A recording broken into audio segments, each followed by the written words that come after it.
Hey guys, I wanted to make this video to show you my Prime Speaker Zegana EDH deck. This is definitely my favorite EDH deck. It's pretty unique, it wins in some really unexpected ways, and it's a ton of fun to play, most importantly. So I thought I would make this video to show you guys the deck list and talk to you about how it operates on the table. I had the idea for this deck about a year ago when I was looking at the Overbeing of Myth, and I realized that blue and green have the majority of the Maro creatures, the stars that have power and toughness equal to your hand size. And so I had this crazy idea of making a deck that put down these Maros and drew a bunch of cards and made its hand size infinite and beat people down with gigantic Maros. Unfortunately, at the time, there were only 3 blue-green legendaries, and the default choice was Edric because he helped me draw cards. So I made an Edric deck with that theme, and it was pretty successful, but I gradually learned that people are not very fond of Edric as a general. I got a lot of snarls when I took out this deck, because I think a lot of people assumed it was going to be the cookie-cutter Edric Legion with a lot of 1/1s and overruns, and I had to convince them otherwise. And I grew a lot of spite for Edric as my general, and I found I had a lot of games where I just wasn't even playing him because I didn't want to. And a lot of times he ended up being better for my opponents than he was for me. And thankfully, I saw that a new blue-green legendary was coming out in Gatecrash, and I had my fingers crossed that it was going to be something good for my deck, but I was pretty sure I was going to switch to it no matter what it was, because I was just so sick of Edric. And when Zegana leaked, I couldn't have thought of anything better for the deck, and the deck has changed corresponding to her, and it's much more powerful than it was before, and I just love it. So here we go.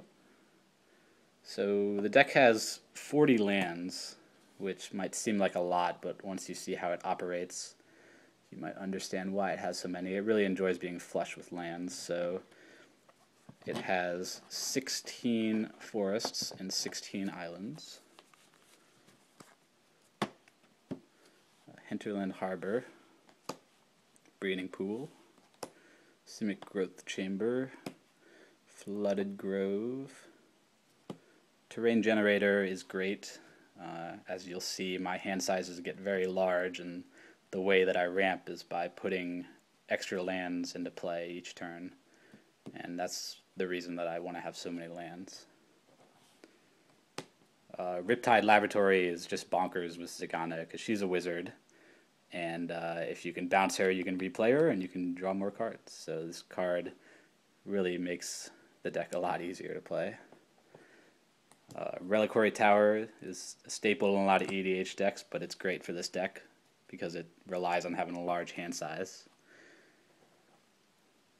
Rogue's Passage is a recent addition. One of the problems with this deck is, well, connecting with giant Maros once you have a big hand size, so Rogue's Passage helps them sneak by blockers. So here he is, Maro. I like this art a lot better than the other one. Pretty simple, 4 mana, star, power and toughness equal to your hand size. So if you have Maro in play, you play Prime Speaker Zegana. If you have a 6-card hand, you're going to draw 7 cards, you're going to have a 13-card hand and a 13/13 Maro. And yeah, it's just pretty cool synergy there. So we have Maro, we have Overbeing of Myth, as I said, was the inspiration for this deck. If she was legendary, she probably would be the commander just because I like this card so much, and the deck would be different with her as commander, but it would be pretty much the same idea. Aeon Chronicler is a really good one because you can suspend him and people can't kill him until your next turn, and he'll draw you an extra card if you suspend him for 1. Multani Maro Sorcerer is ridiculous with Zegana because it has Shroud and people can't kill it. And it's usually, you know, a 15 plus if you have it in your opening hand and play it right before you play Zegana. So that just makes everything a lot easier. Same thing can be said about Maro. He is pretty beefy, and he can definitely one-shot a lot of people once this deck starts rolling. Sturmgeist is a classic one. He's got flying, helps him avoid blockers, and he draws more cards. And Sora Maro First to Dream is great. He also has flying. And his second ability is really good. 4 mana, return a land you control to your hand to draw a card. As you'll see later, I have a lot of effects that return lands to my hand because I can replay them pretty easily and they increase my hand size. So this is great. 4 mana to increase your hand size by 2. It's a great effect. Intercom Outer Strength is awesome. It pretty much turns someone into a Maro for a turn.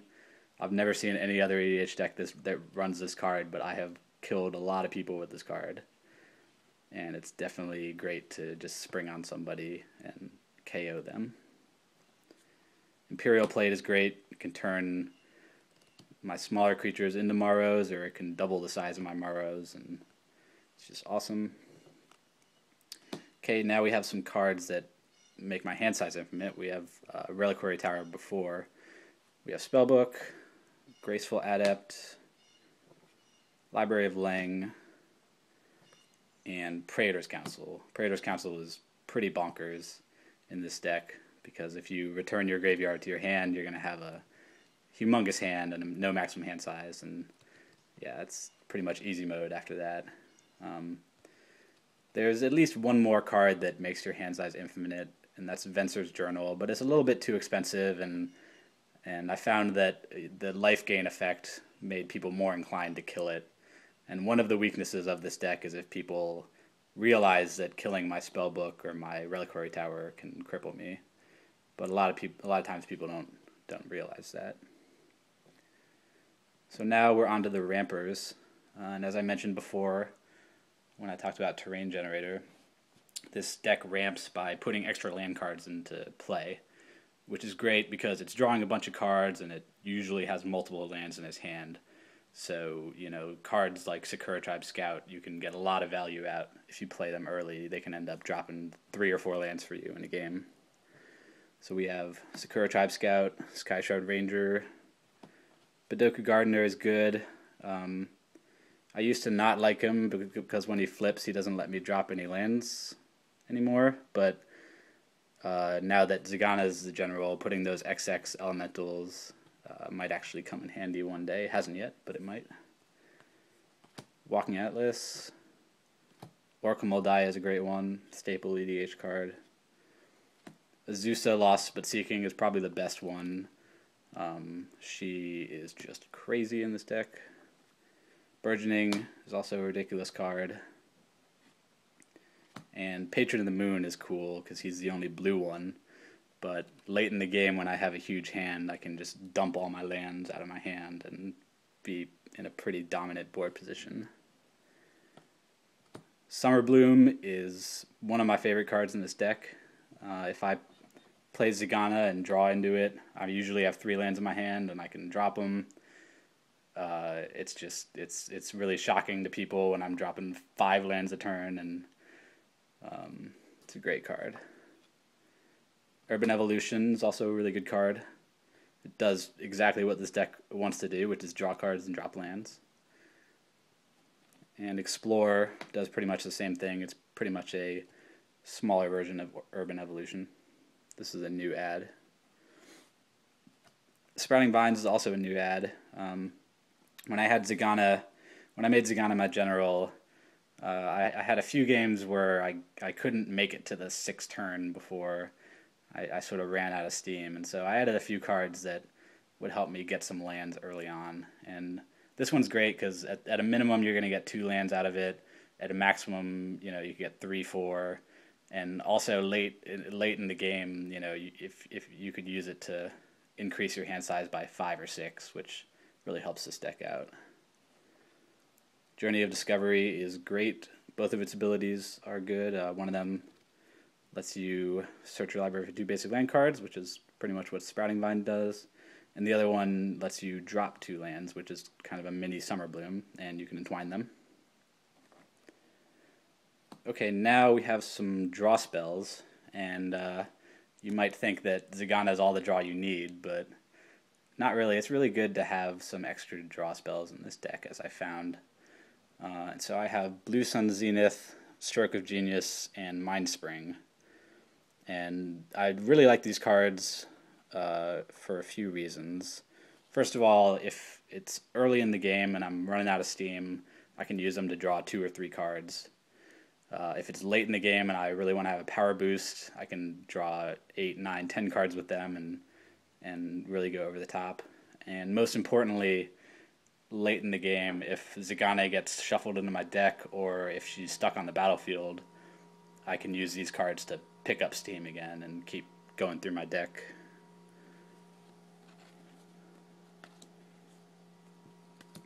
Momentous Fall is a great draw card because it's instant speed. That's probably the best thing about it. So if you have a Maro in play and he's a 20-20 or a 16-16, you can draw a bunch of cards and really start rolling.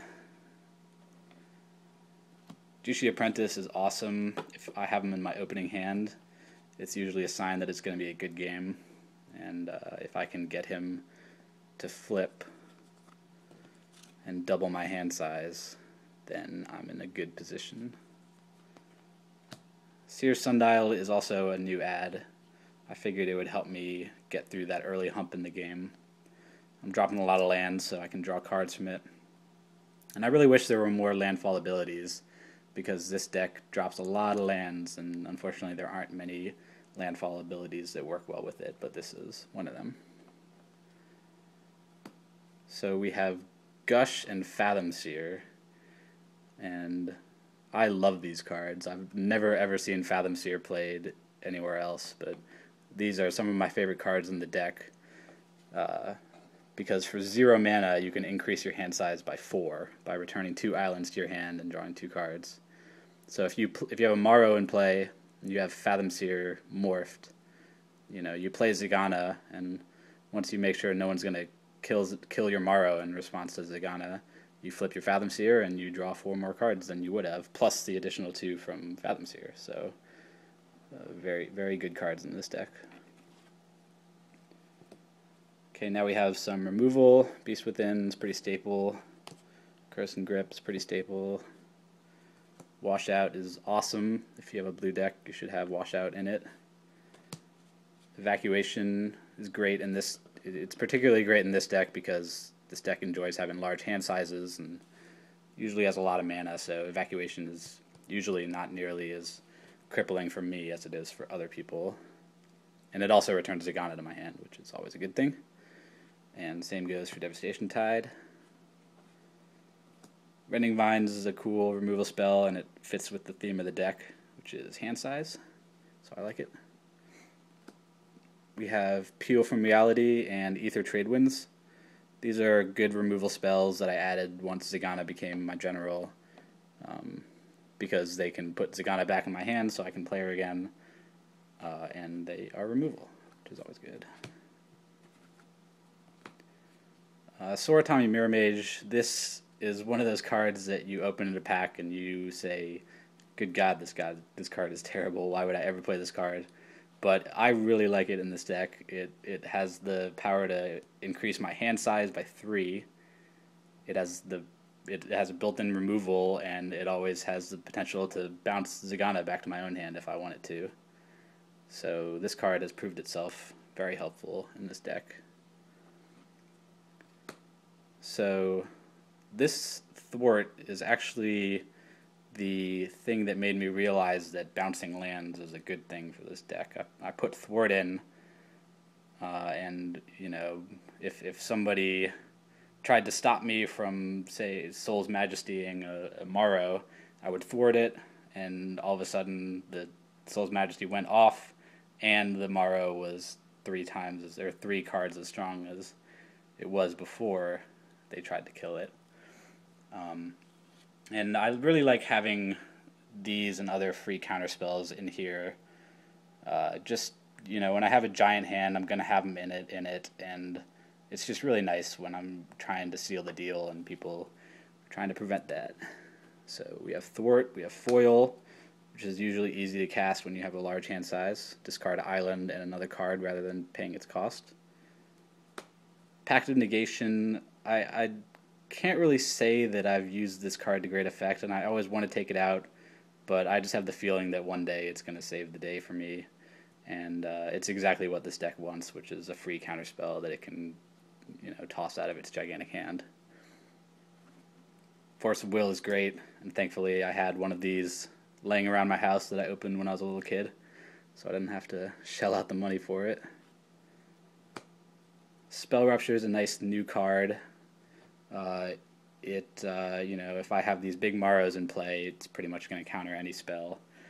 And I learned quickly after Zegana became my general that one of the weaknesses of this deck is if people try to kill my Maro in response to me casting Zegana, because usually that means that Zegana is going to come into play, only draw me one card, and then be stuck in play, and that can really shut me down. So a lot of times I don't play Zegana on turn 6. I'll wait till turn 7 or 8 when I can have a response to somebody trying to kill my Maro, and this is a perfect card for that. Forbid is a great counterspell when my hand is huge. It pretty much puts me in a dominant position because I can just keep buying it back. Oppressive Will is pretty much only in here because it fits the theme, and every time I want to take it out, I get mad at myself, and I like having it in here because it's fluffy.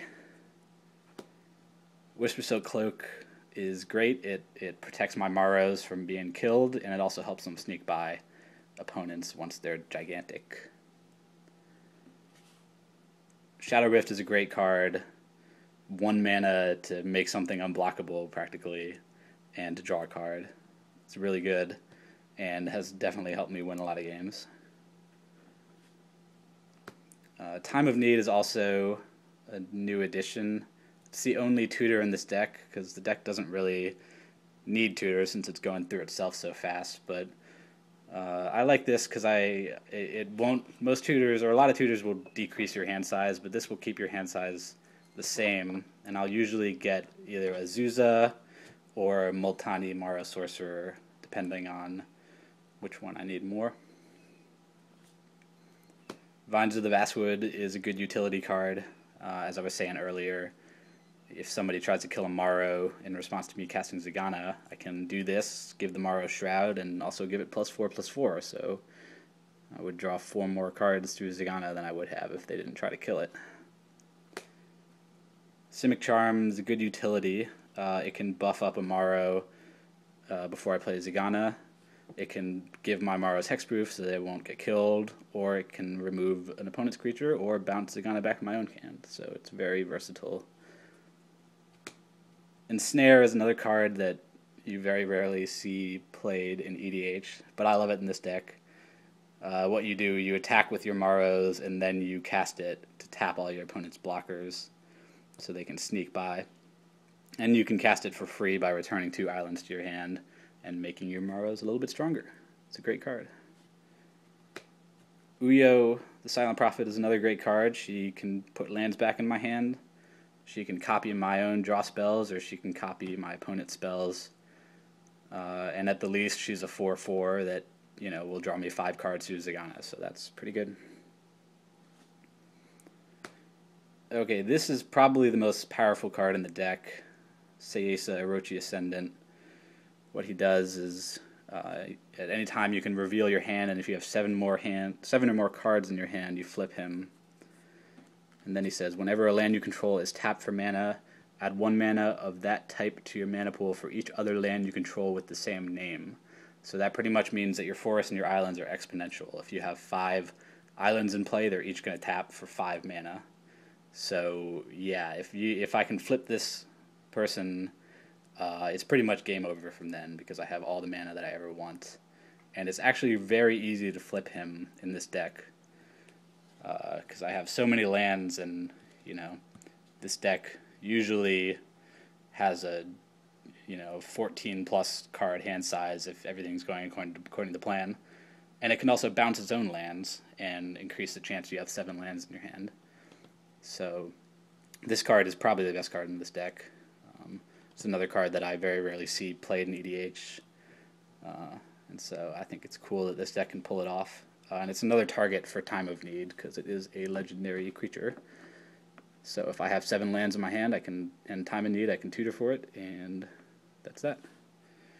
And last but not least, we have Laboratory Maniac. This is a card that I played so many games where I said, God, I need to put Laboratory Maniac in this deck, and finally I did it. and he's won me games. The most recent game I played, he won it for me. And you might think it's a dangerous way to win because, you know, someone can just kill him in response to you drawing your deck. But the thing is, if I'm drawing my deck, I'm going to have those free counterspells in my hand, and I can just Pact of Negation whatever they try to kill the Maniac with. So, yeah.